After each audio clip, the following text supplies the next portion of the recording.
Assalamualaikum warahmatullahi wabarakatuh. Di sini saya Dina Putri, NIM 11770303034. Di sini saya akan menjelaskan tentang perencanaan sistem informasi akademik di universitas.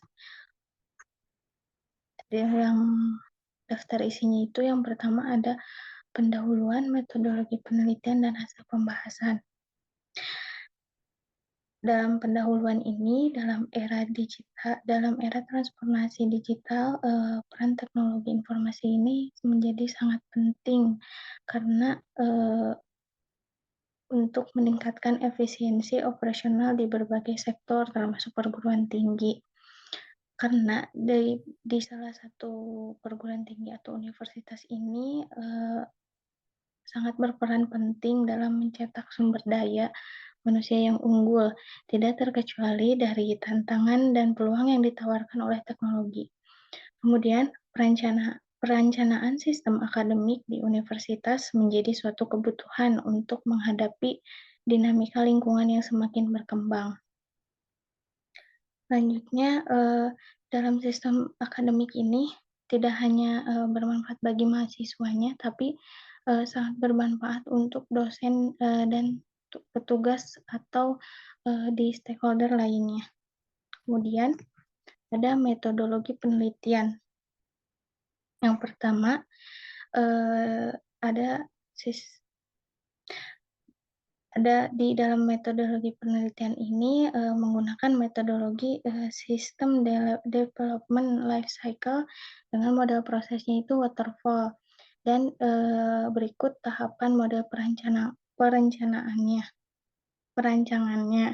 Yang pertama ada sistem information engineering, analisis, perancangan atau desain, pengkodean atau coding, kemudian pengujian atau implementasi, ada pemeliharaan atau maintenance, kemudian ada use case diagram, data flow diagram atau DFD, ada kelas diagram, kemudian ada jaringan dan organisasi arsitektur komputer.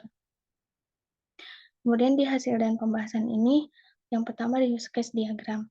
Di use case diagram ini terdapat tiga pengguna atau tiga user. Yang pertama adalah petugas, dosen, dan mahasiswa. Di sini petugas di dalam sistem, petugas hanya bisa mengakses kelola data keuangan dan kelola data nilai. Kemudian dosen hanya bisa menginput nilai akademik. Kemudian di mahasiswa ini di sistemnya bisa mengecek keuangan, nilai, kemudian mengubah profil, cek mata kuliah, dan reset password. Selanjutnya ini definisi use case yang tadi dijelaskan. Kemudian ada data flow diagram atau DFD. DFD level 1 ini merupakan sistem informasi akademik, di mana ini merupakan pengolahan login dan pengolahan data.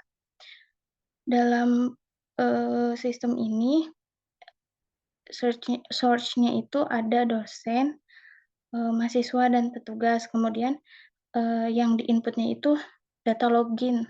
Apa saja data login, yaitu ada password dan username. Kemudian outputnya itu informasi login. Pada logika prosesnya, jika proses login berhasil menggunakan username dan password, maka akan dilanjutkan ke sistem selanjutnya. Sedangkan kalau misalkan gagal untuk login itu, akan mengulang untuk mengisi username dan passwordnya. Kemudian di sini ada pengolahan data. Di pengolahan data ini hanya source-nya itu ada petugas, mahasiswa, dan dosen. Di mana di pengolahan data ini si petugas bisa menginput, mengedit, atau menambahkan data mahasiswa atau data keuangan dan data nilai. Sedangkan mahasiswa hanya bisa melihat dan dosen hanya bisa menginput si data nilai tersebut.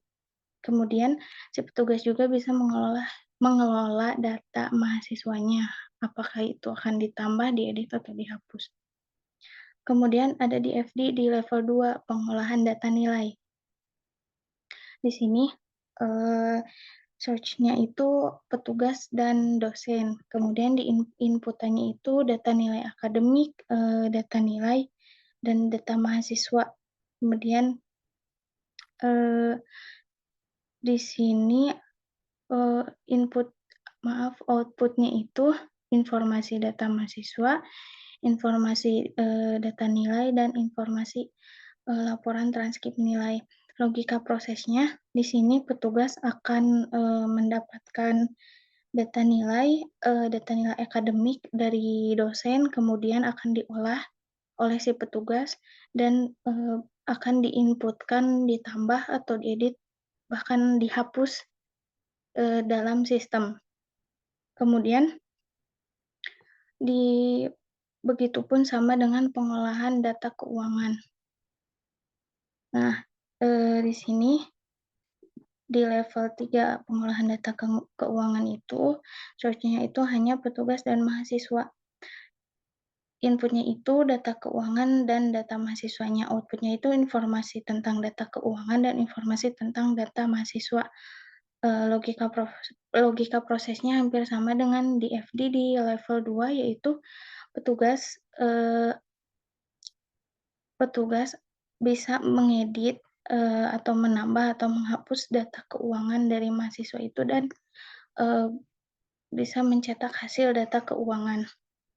Kemudian di sini ada kelas diagramnya, yaitu ada login, data petugas, data keuangan, data mahasiswa, data dosen, data nilai, dan profil. Di sini juga ada arsitektur, topologi jaringan pada sistem akademik universitas. Yang pertama, di sini itu ada, server akademik. Nah, si server akademik ini akan, bisa diakses menggunakan switch, kemudian switch itu akan, membagikannya kepada ada kumpulan device dosen, kemudian ada kumpulan device mahasiswa, dan kumpulan device, petugas atau staf. Kemudian di sini juga ada, yang bisa diakses di luar universitas, yaitu, menggunakan access point. Access point yang bisa diakses oleh access point ini adalah contohnya adalah laptop dan smartphone, yaitu menggunakan jaringan WiFi. Dari access point ini, akan, disambungkan lagi kepada switch, kemudian akan disimpan di, router 0 atau router pusat, kemudian akan di, router 1 itu ISP. Baik, sekian penjelasan dari saya. Wassalamualaikum warahmatullahi wabarakatuh.